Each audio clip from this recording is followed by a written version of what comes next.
விழுப்புரம் மாவட்டம் செஞ்சி அடுத்த மட்டப்பாறை ஒயின் ஷாப்ல நடந்த சம்பவம் தான் இது. சொல்லலாம். இப்ப நீங்க சொல்றது சொல்லுங்க. 9 காலுக்கு விஜய் க்ளோஸ் பண்ண சொல்லிக்கிறாரா ஸ்கேனர்? அதை மட்டும் சொல்லுங்க. இல்ல 9 காலில ஸ்கேனர் க்ளோஸ் பண்ண சொல்லிக்கிறாரா விஜய்? அதை மட்டும் சொல்லுங்க. டெய்லியும் வந்தா இதே தான் சொல்றீங்க. நாங்க 50K வச்சுக்கிறோம். சொல்லுங்க. 9 காலுக்கு விஜய் வந்து ஸ்கேனர் எல்லாமே க்ளோஸ் பண்ண சொல்லிக்கிறாரா? சொல்லுங்க. சொல்லுங்க, ஏன் சொல்ல மாட்டேங்கிறீங்க? பிரிட்டிஷோடைய எம்ஆர்பி ரேட் பீர் எவ்வளோன்னு பாத்தீங்கன்னா 170 பிளஸ் 10 ரூபா வந்து ஸ்டிக்கருக்கு மொத்தமா பாத்தீங்கன்னா 180 ரூபா தான் வாங்கணும். 3 பீருக்கு எவ்வளோன்னு சொல்லிட்டு நீங்க கணக்கு போடுங்க.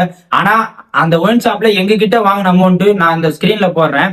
மொத்தமா 570 ரூபா வாங்கியிருக்காங்க. பாட்டில் மேல 10 ரூபா வச்சு விக்கிறாங்க. இதை கேட்டாலும் தட்டி கேட்க போனா எங்களே தட்டி அடிக்கிறாங்க. போலீஸ்லாம் கால் பண்ணுங்க. சொல்லலாம் வேணா. 9 எல்லாம் க்ளோஸ் பண்ண சொல்லிக்கிறாங்களா? ஒண்ணு இல்ல, வீடியோல பாத்துட்டு மட்டும் சொல்லுங்க. வாங்க, வீடியோ எதிர்க்க மட்டும் சொல்லுங்க. 9 காலையும் நான் க்ளோஸ் பண்றேன்பா அப்படின்னு க்ளோஸ் பண்ணுங்க. வாங்க. இவங்க இஷ்டத்துக்கு சொல்லுவாங்களா? நாங்க மூடின்னு போனோம். வாடா சொல்ல வாடா. நான் பெட்ரோல் பங்க்ல போய் வாங்கி வரணுமா? உங்களுக்கு பெட்ரோல் பங்க்ல எம்மாந்தூருங்க இது நான் போய் வாங்கி வரணும். 9 காலுக்கு எல்லாம் க்ளோஸ் பண்ண சொல்லிக்கிறாரா விஜய்? சொல்லுங்க. உங்க இஷ்டத்துக்கு நீங்க மட்டும் க்ளோஸ் பண்ணீங்கன்னா என்ன கதை?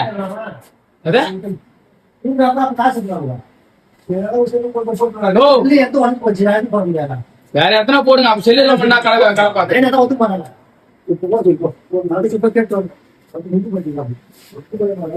இந்த கடையில 9 காலையில நாங்க போயிட்டு ஜிபே பண்ணி சரக்கு வாங்கலான்னு போனோம். ஆனா அந்த இடத்துல பாத்தீங்கன்னா நாங்க ஜிபே எல்லாம் க்ளோஸ் பண்ணிட்டோம், கணக்கெல்லாம் முடிச்சிட்டோம்பா, 9 நாங்க கடை க்ளோஸ் பண்ண போறோம் அப்படின்னு சொன்னாங்க. நாங்க போயிட்டு கேட்டோம் 9:30 மணிக்கெல்லாம் கடை க்ளோஸ் பண்ணக்கூடாது, நாங்க ஜிபே பண்றோம்னு சொல்லிட்டு கேட்டதுக்கு இங்கெல்லாம் கிடையாது, நீ எதிர்க்க போய் பெட்ரோல் பங்க்ல வாங்கிவான்னு சொல்லிட்டு எங்களே அடிக்க வந்துட்டாங்க. கண்டிப்பா இது ஒரு தீர்ப்பு வேணும்.